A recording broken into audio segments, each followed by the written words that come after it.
Chapter 102. Pervert 1. At this moment, Xu Qing, who had left the medicinal shop, was walking toward Port 79. Although the job of the homicide department required him to report for duty every day and occasionally head out to assist in patrolling, in reality, he was mostly free and there were no missions.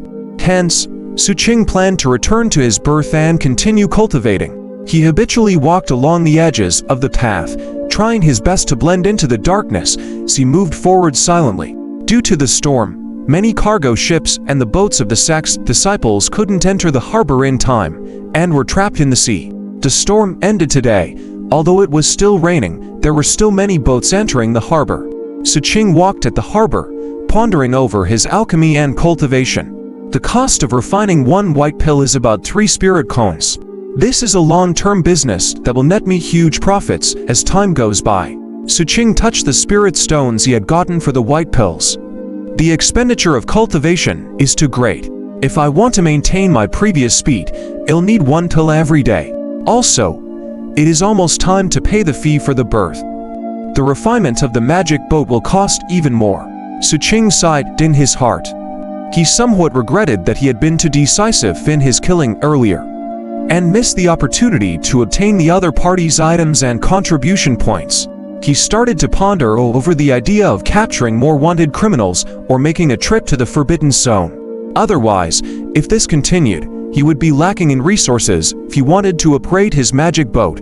In the entire main city, the prices of goods were very high, but cultivation resources were still the most expensive. The commoners could accept the prices of the former, but for the latter, forget about not having the qualifications to purchase them. Even the disciples who had the qualifications to purchase them could rarely purchase them wantonly. To the 7 Blood-Eyes disciples, the expenditure of 30 spirit coins per day wasn't much. What really made them secretly kill and plunder each other was the cultivation resources of their target. If they wanted to advance, they could either accept missions and head out to complete them, or they could secretly kill and plunder. There was no other choice. On this point, only those core disciples with the core disciple token and the qualifications to reside on the mountain, but did not have the right to obtain a share of the benefits from the sect, would be in a much better situation.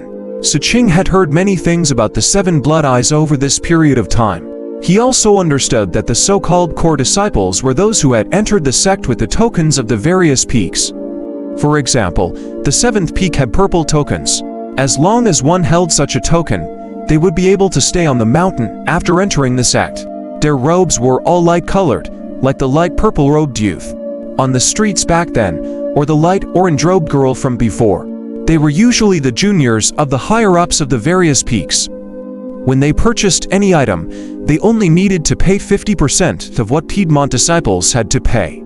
However, the sect restricted them from reselling the items for profit. If they were caught doing so, their identities would be revoked, so they rarely took the risk. The difference between the core disciples and the Piedmont disciples was unfair, but this was the fate of humans. As for the dark-colored robes, only foundation building and above cultivators could possess them. They had already surpassed the core disciples and possessed the right to obtain the distribution of benefits from the 7 Blood-Eyes. I have to think of a way to earn money as soon as possible, as Xu Qing mused. A commotion rang out in the distance, interrupting his thoughts. Xu Qing looked at the source of the commotion. From afar, he saw many disciples gathered on the shore, seemingly waiting for something. Even the 7th peak's disciples on the magic boats at the harbor moved out one after another. In fact, behind him, whistling sounds could be heard as at least 100 7th peak disciples quickly gathered from all directions. All of their expressions were filled with eagerness as they gazed at the harbor in the distance. Xu Qing was bewildered, hence, he also looked toward the harbor. Not long later, a gigantic ship slowly appeared at the end of his vision. This ship was at least 1,700 to 1,800 feet long. It was completely golden and extremely luxurious. Under the setting sun, it shone with a gorgeous light. At the bow of the ship was a huge statue of the human face spider. The human face only had one eye socket which seemed to be embedded with gems. It was extremely showy. From afar, the boat looked like a giant beast that was breaking through the sea. There was an even more luxurious pavilion built on the large ship. Among the carved railings and steps, one could see a large number of guards. At this moment, The humming sound echoed as the ship got closer and closer to the port. Third Highness. Third Highness is back. The crowd instantly broke into an uproar. Third Highness, Xu Qing curiously looked at the incomparably luxurious ship that was slowly entering the harbor. As it got closer, the fishy smell of the sea permeated the surroundings. An even more intense pressure spread out from the ship, shocking one's mind. After Xu Qing sensed it, his eyes narrowed. The might of this pressure gave him a sense of extreme danger.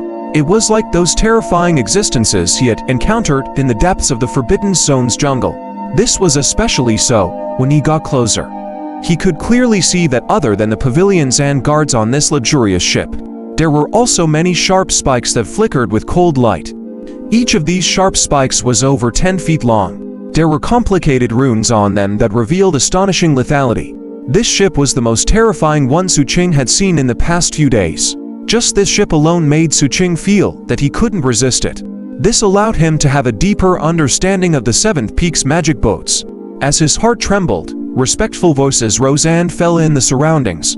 Xu Qing saw several people walking out of the pavilion on the majestic and imposing ship.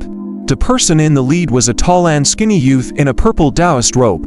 The purple robe he wore wasn't the light-colored one Xu Qing had seen in the past, but dark color. When he saw the dark-colored purple robe worn by this youth, the identity represented by this scene caused Xu Qing's expression to turn solemn. He was clear that this youth's cultivation base was definitely at the foundation building realm.